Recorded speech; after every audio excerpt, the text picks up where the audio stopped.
Awesome. Do you have a way to turn off these front lights? It's looking...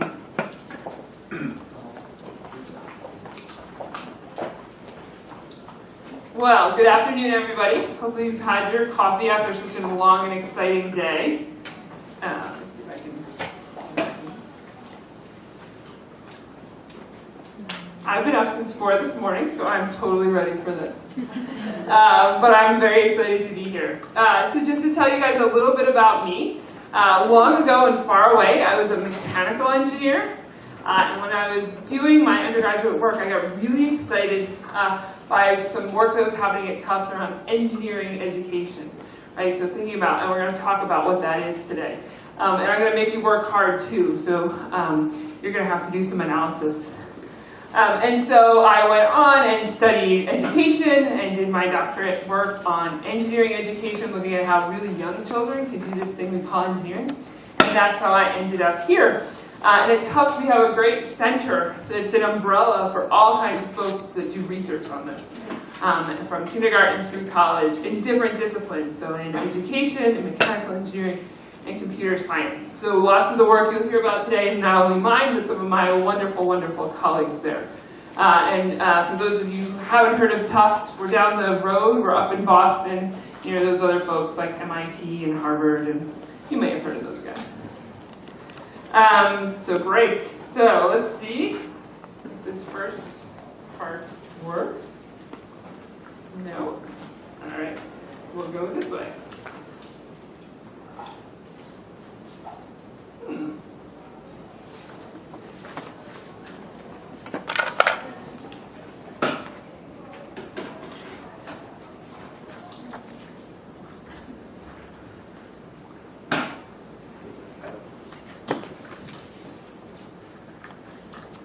Yeah.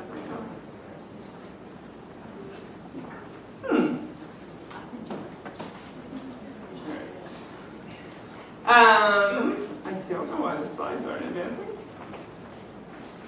Spacebar.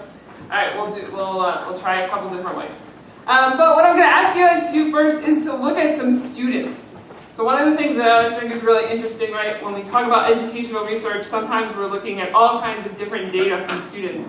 But one of my favorite things to look at is to look at students themselves, because that's not only what we really care about, but it's also the grain size, the unit of analysis that teachers have when they're looking at what's happening in their classroom. And so that we can start to talk about what we care about and what we're really interested in when we're talking about this next generation of innovators, I wanted to share with you a clip of some students doing some stuff that I think is pretty interesting. So we're going to watch a clip, hopefully that part works, of Celia and Isabel, so our two little friends right there. They're entering first grade, so they're about 6, 7 years old. And this actually isn't in a formal classroom, but it's in an informal setting, right? So they're at a camp, actually at Tufts, and they have a challenge, right? They've been asked to do something, make something, engineer something. And it's the Pirate's Gold Challenge. So they have a whole bunch of different Lego pieces, and they've also been given a pile of plastic money in their pirate gold. And the challenge is that they need to build something that'll hold their money and it'll stay together when it's dropped. So when we drop it from our ankle, it won't break. And so we're going to watch a little clip of them talking about what they're doing. And it's always a challenge to hear students, and we'll also have some transcript afterwards. So I want you guys to be thinking about what you notice in this clip. What do you care about as educators that's happening here? And we'll talk about that a little bit. I don't know why I can't advance the slides. All right. So.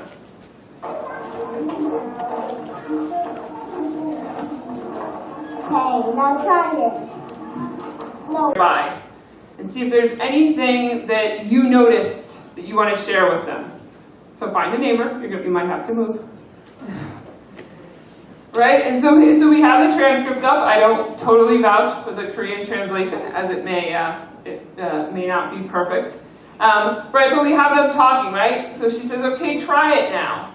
So we did the crash test. We don't have to do it again. We made it thicker. That means it's stronger. So we don't have to do it again. And then her A, right, is the little boy that comes over. If you make it thicker, it will fall down. It will break easier. And Celia comes back with, yeah, the layers will break, but not the real part. These are just layers. And he comes back again, Andrew, and says, if you make it taller and thicker, it will break easier. And C says, well, we're just doing what we think. So just take a moment to chat with your neighbor or reflect on your own about what's interesting about that exchange. Why would I have possibly picked this video clip? All right, I'm going to make you do it. Come on.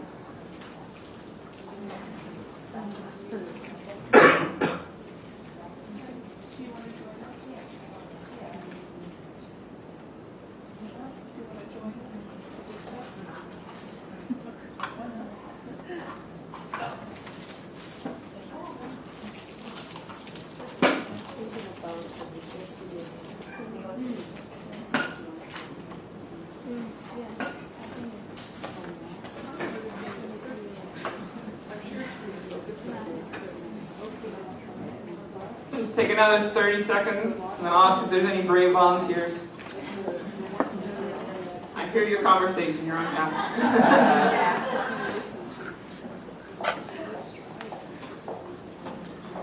All right, is there anything that you guys talked about that you'd be willing to share? Something that was interesting that was happening? Well, I think there's no right answer, right? No. Okay. I think the children, 3 of them, they are making something, but they are. I think the important point is that they are sharing their ideas. So each of them has different ideas, but they are. I think they are initiating to how can I say, to make their. I'm sorry, I don't remember any words now, but yeah. So they share their own ideas and try to make some one goal to reach some point. So they are sharing. I think that's the main point. They are sharing ideas. Does anyone else have another interpretation or a different interpretation they wanted to offer? Oh, we have some.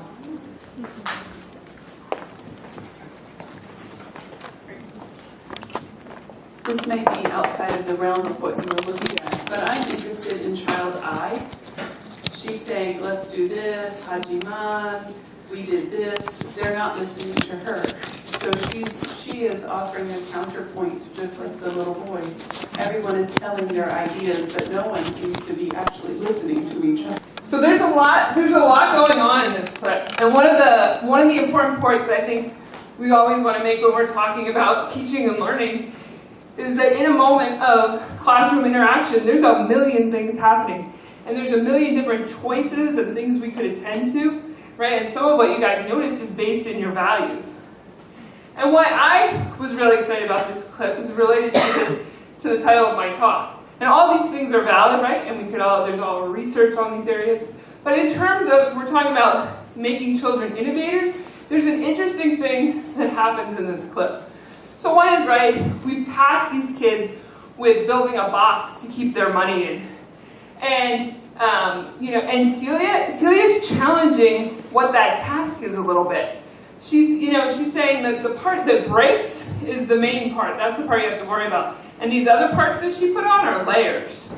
And so one of the things I value is us thinking kind of, it's a pun actually, it's thinking outside the box, right? She's not just thinking about making this strong box, but she's thinking about it, there's different things here, right? I mean, we can think about this in the real world, right? Airbags, crumple zones, right? Lots of different ways to think about it. And then we can certainly argue that Isabella I, right, is not getting heard, and we could attend to that in many different ways. But the other thing that I love about this clip, right, is she gets challenged by her neighbor. He comes over and says, if you make it thicker, it will fall down, it will break easier. And she talks about her layers, and he challenges her again. She's not getting his ideas. And this is my absolutely favorite line. Well, we're just doing what we think. Yeah. She's positioning. But also, what I love is what Celia thinks this activity is about. She thinks this activity is about her ideas. It's not about what the instructor thinks. It's not about what this other little person thinks. She thinks this is a moment for her own ideas. And if we're going to develop the next generation of innovators, right, they have to do that. They have to be able to, they have to be able to do that, and we can't wait, is the thesis for this talk, right? We can't wait until they get to university to say, okay, now you can have ideas. We need to cultivate it when they're young, right? So of all the things that were happening in that clip, the one thing I might want to make Celia a better partner for Isabella. I might want to, depending on what the nature of the activity is, talk about strength and balance. But I wouldn't want to disrupt the fact that she thinks what she's doing is about her ideas. She thinks this is a place for her to try things she thinks about, to make them, and to see if they work. And that's a really amazing space, right? That's the space we want to be in if we're going to solve the next generation of problems. And so that's what care really deeply about at Tufts, is how do we make sure that kids are doing the kind of thinking that we value and that we want to see them continue.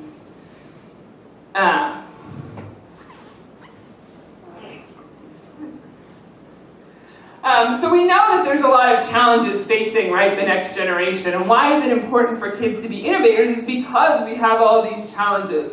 This is from the US National Academy of Engineers.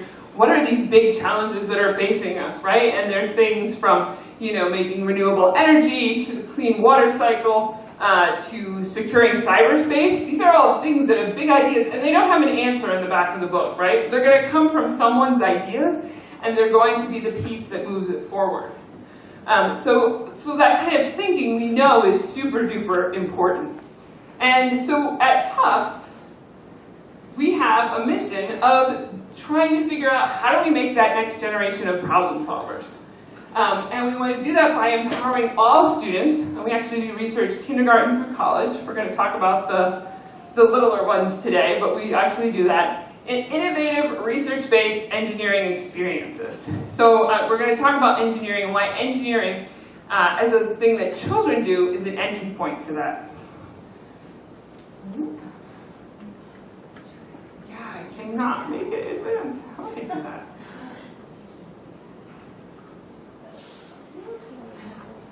Then does it work? Nope.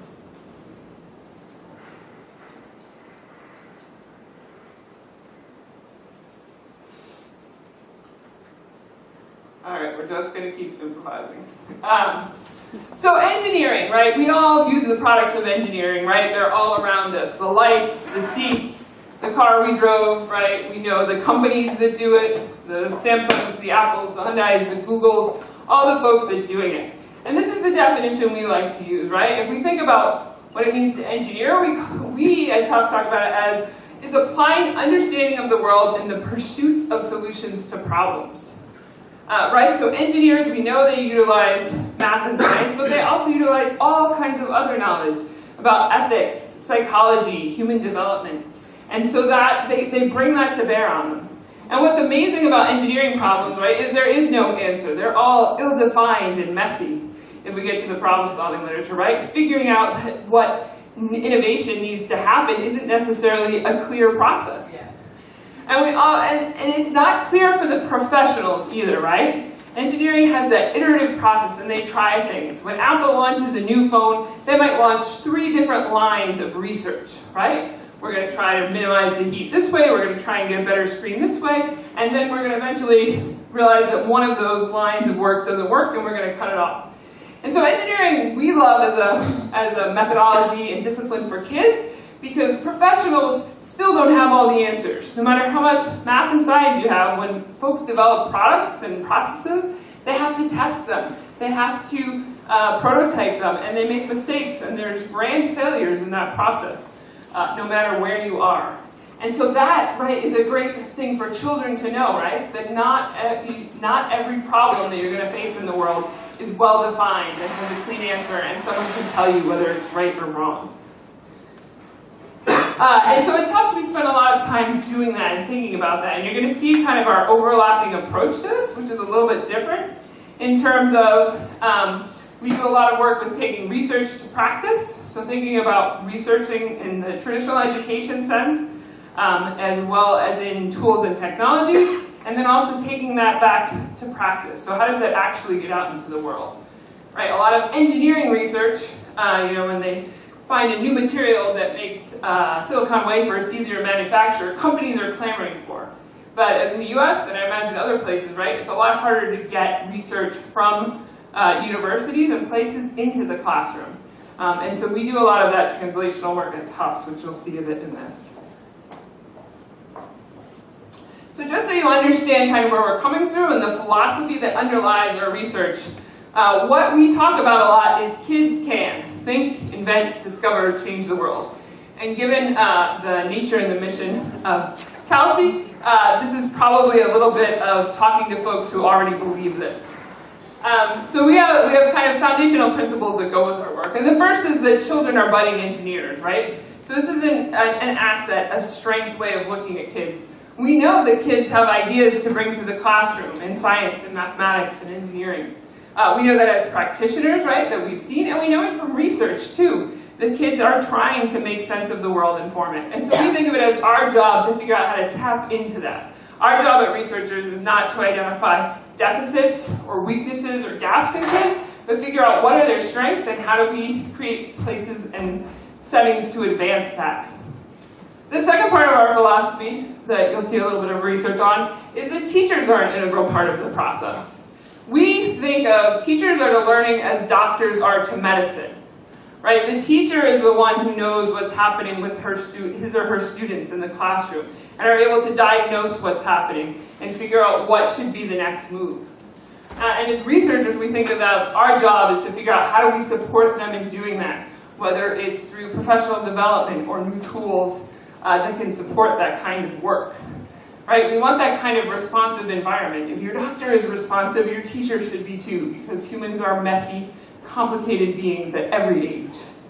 And the third part of our principle is the learning environment is important, right? We can change what happens and what kind of learning is able to occur if we can think about the learning environment in different ways.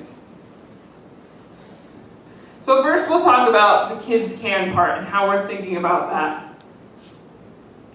Now, the interesting thing when we think about engineering education is it's much, much, much younger than science and mathematics education, which have a huge history of happening. And so actually when I started my doctorate in 2006, and you can calculate how old that makes me, there were no faculty of engineering education at Tufts, right? And so we were pulling from different disciplines.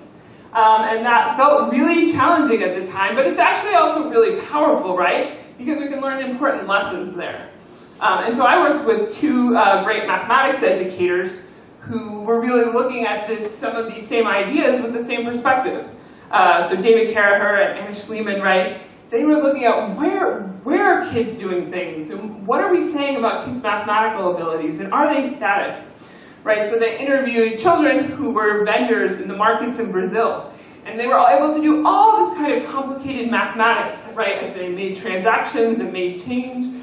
But when you ask them that on a typical, traditional mathematics test or setting in school, they were not doing that, right? So they pushed on the notion that, right, the context matters, the learning environment matters. These kids' ability to do mathematics was not a fixed thing, right, but it was dependent on where they were and what need they saw for it. And likewise, Barbara Brizuela did a lot of that work, right? Algebra in the US, right, was often talked about as something that was just so hard. Kids couldn't do algebra.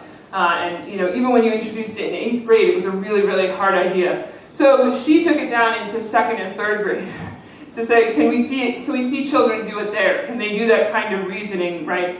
About if you give them a box and say that, Mary has 3 more candies than John, can kids reason about that, right? And saying that it's not about fixed abilities, but it's about the way we present things and the learning environments we design. So that kind of work is really influential on the engineering education work that we do at Tufts, right? And engineering, kids engineering has multiple motivations, right? We have folks that are really concerned, right, that we have engineering in schools in the US because we have a pipeline workforce issue, right? There aren't enough people becoming engineers, so we have to introduce it to kids earlier. But we're also seeing a movement, right, towards technological and engineering literacy for all students, right? That in a developed world where you're going to have to vote on government issues related to where does the power plant go, what kind of environmental regulations do we we have. We need all students to kind of understand this process. And we see interesting trends in the beginning of engineering ed research that we want to push back on, where we start seeing some of the same conversations come up about what engineering can kids not do, right? So we see folks looking at it as fixed, right? That beginning designers and engineers, you know, they generate one idea and they don't do that. And we see that across different ideas of planning and problem scoping. And planning was one that I tackled in particular ways in terms of, there's a lot of folks who wrote about that, you know, when children are asked to plan an engineering task, they don't do it, they're just haphazard, we're not sure if they're capable. And I was really confused and perplexed by that, just from my own experience working with kids. And so I asked them, you know, I asked really young kids, first graders, 6 and 7-year-olds, to participate in a study where they were asked to draw something before they made it. And it was a really simple task. It's hard to see it, right, but we have a big plexiglass box and it has a set of keys at the bottom. And we wanted to say, could you design something to get those keys out? And these are the materials you have, and before you have them, could you actually draw me what you think you're gonna make? And so this work, I looked at that, and we looked at whether their solution matched their drawing and how they were able to complete it. And we saw a lot of correlation, right? Obviously, right, planning is a step, and sometimes their ideas would change, but we saw a lot of strong connection between what they drew and what they made, which kind of pushes back on that argument of why aren't other people seeing that, right? Is it that they're wrong? Well, it's probably not that they're wrong. They probably also saw things. But what's actually happening there? And so that's pushed us a lot to think about, it's kids can, but what kind of environment are we making for them? And so to illustrate that a little bit more, I want to talk about one project that we've done that's really pushed our thinking in terms of what kids are able to do in terms of engineering. And it's kind of a unique project. And so it's called Novel Engineering. So it's a project that we developed with funding from the government, the National Science Foundation in the US. And it's about integrating engineering and literacy. So if we think about those grand problems that engineers come into, where they're trying to figure out, you know, what's the best way to get people across the river, or how can I engineer a wheelchair in the developing world? Those are really, really rich problems, and kids can dig into them. But those are hard to replicate in the classroom sometimes. And so we thought, well, where would we get some great context? And the answer is in books, right?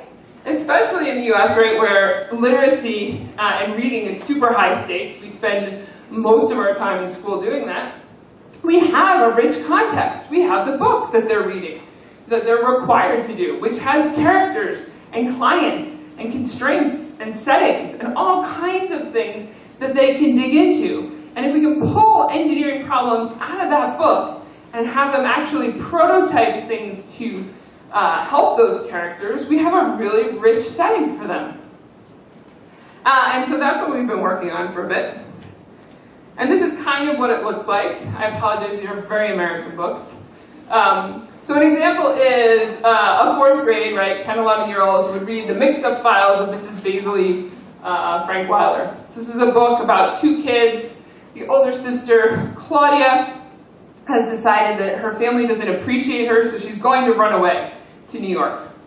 But she needs money, so she decides to take her little brother, Jamie, with her because he is the best money source in the family because he cheats at cards on the bus and wins lots of money that's all in change in his pockets. And so they run away and they hide out in a famous museum in New York. And while they're there, they have to stay hidden so nobody notices them. And they also find a mystery to solve, that there's a statue that no one knows who carves. And so as the classroom teachers are reading this book, they're collecting problems. What problems are Claudia and Jamie facing? That they have Jamie's noisy money, that they're trying to see the statue but they're small kids, that the janitor might see them. And all of these are potential for design problems. So on the other side there, right, you see the money filter backpack. Because when you run out of money, you go to the fountain where people throw their coins and you scoop the money out. Or if you're trying to sneak around the museum at night, you have different trigger wires that'll make noises and distract the guards.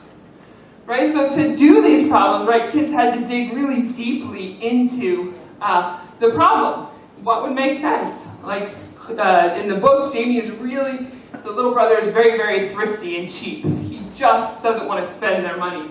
And so the money filter backpack was one student group's attempt to say, well, if we could get some more money, maybe Jamie then would let them, buy some more food or take the bus to do research. And so there's a lot there for them to process. And what we saw when we did this, right, was another amazing example of children doing things that the literature doesn't predict that they would do. So when we tasked kids with doing that, we said, okay, tell us what you want to make and what materials you need, from a basic range of things that we have available. We did get some requests for Kevlar and barbed wire and some drones that we had to turn down. But in general, we said you did do that. And so what we got from them were these amazing drawings, right, where they dimensioned their whole thing spontaneously, right? They did this because they were like, oh, well, if I'm going to ask for duct tape and a magnifying glass and plastic, I need to tell them how much. So of course I'm going to write on my drawing how much I need. And of course I have to think about how these things attach and what I'm going to attach with. So in this context, we saw really, really rich planning happening. Really great stuff happening. And this is one example, but we saw it across all the projects in this classroom, right? And it really pushed on what we think kids can do. And we saw it not only there, there's a better one. So we did a careful analysis, right? So we looked at what they made before, what they actually used, and how they correlated, right? And you can even see it yourself, right, as just a quick drawing. Like this is their drawing that they submitted. This is for a money-saving backpack, so the siblings wouldn't fight. They could put the money they were keeping for the next day in one part, and the money they were spending that day. And they thought about all kinds of things that went with it, right? They didn't want the money to make noise, so the backpack is lined with fabric. They wanted it to be inconspicuous, right, which is a theme in the book of making sure they're not really noticed. So they tried to make it look like something that kids might have anyway. And all kinds of great, great, great stuff there. And we see it in other contexts as well. And so this is a different book, right? So we, was that one classroom particular in some way, but we saw it across other things that were happening in the project. So this is a book called Shiloh, about a dog that has a very mean and abusive owner. And the little boy who lives near him wants to save him and keep him away from the owner. And so these students have decided they're going to build an enclosure where Marty, the little boy neighbor, can keep him enclosed. And let's see if we can watch a little bit of this clip.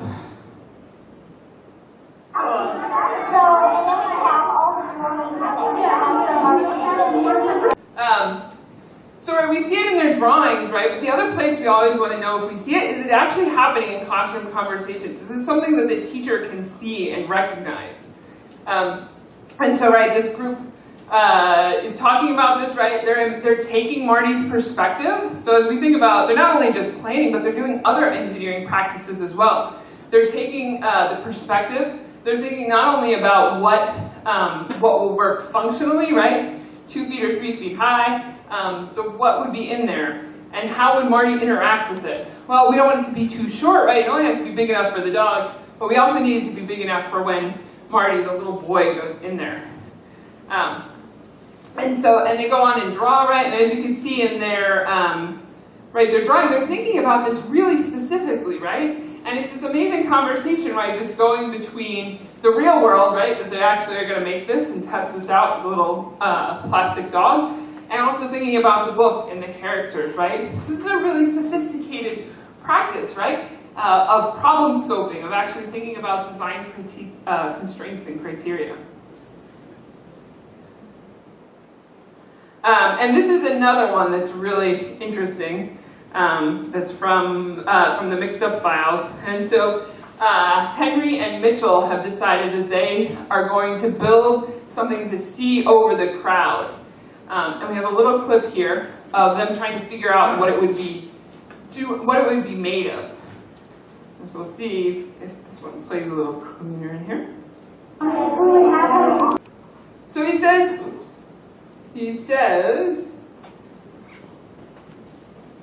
do you want to make this out of wood, right, as he's doing there? So they're debating on the materials, right? And they talk about whether they would make it out of wood or cardboard, right, and which would make more sense. And they're both putting out different pieces of evidence, right? So they're having this really nuanced conversation. How would they get the wood, right? They're in a museum in New York. How are they going to get the wood? And then also thinking about the character's traits. So Jamie's really cheap. He's not going to buy wood. There's no way they're going to be able to make this.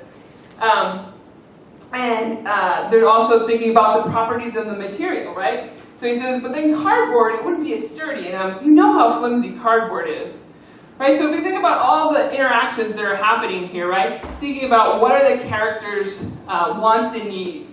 What are the actual materials that make sense? How would they do it? They actually go on to, as they're debating the materials, talk about, well, if we make it out of wood, then we have to get nails. If we make it out of cardboard, we have to get glue. And they're able to navigate between these really different parts of engineering seamlessly. And it's not necessarily, I think, because they have innate abilities, right, but because the context, right, the learning environment sets them up for this, right? It makes sense to think about what are Jamie's needs because that's who we're designing for. And we're actually going to have to make this, so we need to think about how it's actually going to function in this world. And in wrapping this all around in the book, right, and in the narrative, makes it easy for them to put together. They're not being told to think about this and think about that.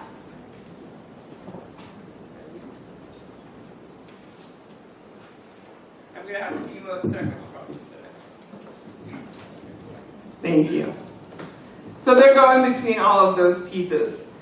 And there's a number of papers of our website about how kids are easily able to navigate these contacts, right, when they make sense to them. And we've seen it in other projects as well, where when the context makes sense for kids, it's something they can reason within, they're able to do these really sophisticated things we couldn't scaffold if we gave them a design project and told them it needs to do X, Y, and Z. Right, that would be a lot for them to negotiate, but where they're coming up with the requirements, they're coming up with the problems, they're coming up with the constraints, they're able to navigate this environment. So it's a lot of evidence for kids can. And of course, right, we talked about earlier, right, another part of our philosophy was teachers can. And so engineering is a really interesting environment for thinking about teachers as well. So when we think about, right, we talked about the analogy of teachers are to teaching as doctors are to medicine. We talk about that as responsive teaching, right, which is used in a number of contexts. But the idea, right, is that first teachers elicit their student thinking, right? Just the way a doctor would, want to know your symptoms, might run tests to see, how blood levels or blood pressure is, right? The data for teachers is their students' thinking. So how are we eliciting that? How are we able to see what students are thinking? Is it through their drawings? Is it through their discourse? So that's the first piece we talk about with teachers. And in engineering, right, that's really easy because there are so many representations that students can generate. So they can generate drawings of their design. They can have discussions about their design. They can do that piece. And then the next piece is to notice and interpret that thinking. All right, so what were the students thinking and how do we do that? And then, right, the final piece is, right, if you're going to be interactive with your students and crafting instruction to them, right, that you're responding, right? So you're thinking about, okay, if my students are doing this, then they're actually able to do this as a next step. All right, and we see this a lot, the idea of responsive pedagogy, right, is an idea that comes out of mathematics and science education, right? We're thinking about that it's not about just telling students things, but it's about interacting with their ideas. And so responsive teaching makes a lot of sense in terms of engineering, and it's part of the pedagogy we use when we teach teachers about novel engineering or about other approaches. Thinking about where are they actually able to gather their students' ideas, and how do you practice doing that, right? If you're used to only delivering instruction, right? Now you need to think about how are you eliciting ideas from students. And we practice that with teachers in a number of different ways, right? In terms of having them interview students, in terms of having them watch video like this to say, what were they thinking about there? And noticing students' ideas. We work a lot with them on talk moves, right? So what are discourse moves that can support that? So explaining your ideas, having mid-design share-outs, and planning for responsive curriculum. And then finally, right, what does it actually look like if you're developing responsive curriculum, right? Every time you do a novel engineering activity, right, different ideas might come up in your classroom. So if you're planning Shiloh's enclosure, right, and students are struggling with figuring out how much material they need, right, that might be a moment that you want to think about different kinds of interventions or instruction around graphing or measurement or planning. If you're doing the periscope, right, that those boys make, right, there might be different ideas, right, related to mirrors and reflection. So thinking about how you have those kind of responsive moves queued up. And the research here has really focused on that this is actually, engineering actually makes this easy for teachers to kind of get into, right? Sometimes we think of, right, introducing teachers to new pedagogical moves as challenging, but engineering kind of necessitates it, right? They easily see the need for different pieces. So teachers see design ideas as starting from one's own ideas and approaches, right? It wouldn't be engineering, it wouldn't make sense if students were all following a recipe to make one thing in the classroom. So because engineering is something that necessitates this thing, teachers start to see that it's necessary for them to see students' ideas and follow them. Teachers also, right, these kind of engineering activities where you have groups of students working together bring out social issues, which we saw a little bit, right, with Isabel and Celia, right, that we need to attend to the fact that maybe not everyone's ideas are being heard. And that is actually a great support for thinking about students' ideas. When you come over there and you look at Celia and Isabel's design, you say, hey, that's not really, I only see Celia's ideas, I don't see Isabel's ideas. How can we facilitate that? And then we've also worked with them on what are the structures that you put in place to make sure that you can do this and that facilitate you as an educator. Right, so typically often, right, when you do design activities, right, everybody shares their final project. But a structure we've introduced here, right, is what we call early or mid-design share-outs. So having students all share the design ideas before they're anywhere near done. So that they can actually have a dialogue about what would make sense here. Do you need to cover the periscope in flowery paper to make it inconspicuous or not? But that actually, right, is another structure that helps teachers see what's happening in the classroom and where they can craft instructions. And so the tension that we found, though, right, is that process, that steps, right, of ask, imagine, plan, create, can compete with what's happening with students, right? So we're still working on helping teachers think about what is the goal here, right? To have students actually design successfully or have them memorize the steps of the design process, right? And we've seen similar tensions historically in science, right? Where it's memorizing the scientific method versus making sense of the phenomena you've collected data on. So the data here, there's lots, there's a great paper if you guys are interested, right? Was really looking at, like, when we looked at teachers and interviewed them about what they saw in their classroom, that they were easily able to attend to this. And this is in contrast with a lot of literature in science education where it's harder to get teachers to attend to student ideas, right? Where they take an evaluative stance, like, oh, that student has the right answer, that student has the wrong answer. Whereas in engineering, they're trying to dig in and understand what is the device. So this is just an excerpt from the paper in terms of, one group is making a backpack to help a swimmer, right? It's a story about a woman swimming the English Channel and trying to see what's happening there. And the teacher is, as she's looking at this video of the student, is able to notice all these different ways that she could take it, noticing that they're not done, they're kind of having a stance of, I made something, it's okay. And in noticing that, right, she's able to kind of craft instruction for the next day that responds to that, to get them thinking about how could they test their prototype in more ways, or how could they do other pieces with it. So, hopefully, you guys got a little taste of what engineering can look like. What we're really excited about, right, is that these things that students are doing, right, which may sound a little crazy, right, of designing periscopes for fictional characters, right? That these are actually this is actually the basis of innovative thinking, right? This is what engineers do, forms that basis, right? And it gives kids a lot of autonomy and agency to do that. So doing that. The other kind of point that's in there, right, is that we want to think about not identifying what kids can't do, but identifying the learning environments that really support this kind of productive and engineering design. And novel engineering is just one example of that. There are certainly others, right, that we could think about that would give kids that space, right, that would make sense to them as young learners, as places where they can have their own ideas and have this kind of agency. And this is really, this kind of environment is really supportive for starting progressive pedagogies.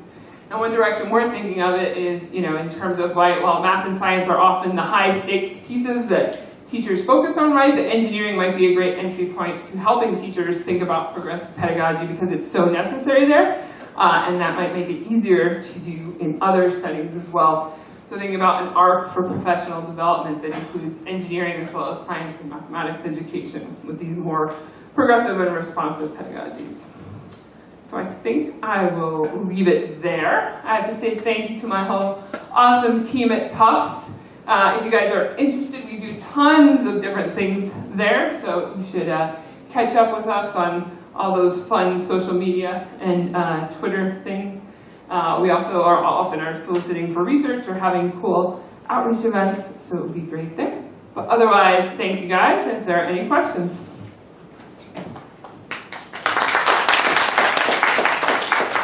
Thank you for your sincere presentation. And so we also have questions. So we don't have enough time, so we have one or two. Thank you. First, thank you for the wonderful presentation.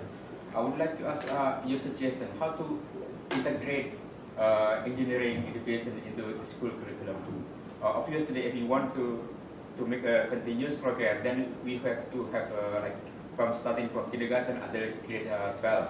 So, what kind of competencies or essential competencies need to be developed for each level? Thank you. Yeah, that's a big question that we could probably spend a long time talking about. I mean, I think what we're seeing is one is, making sure that we develop the stances, right? The kids have a stance early on towards engineering and designing, right? And how are we facilitating that?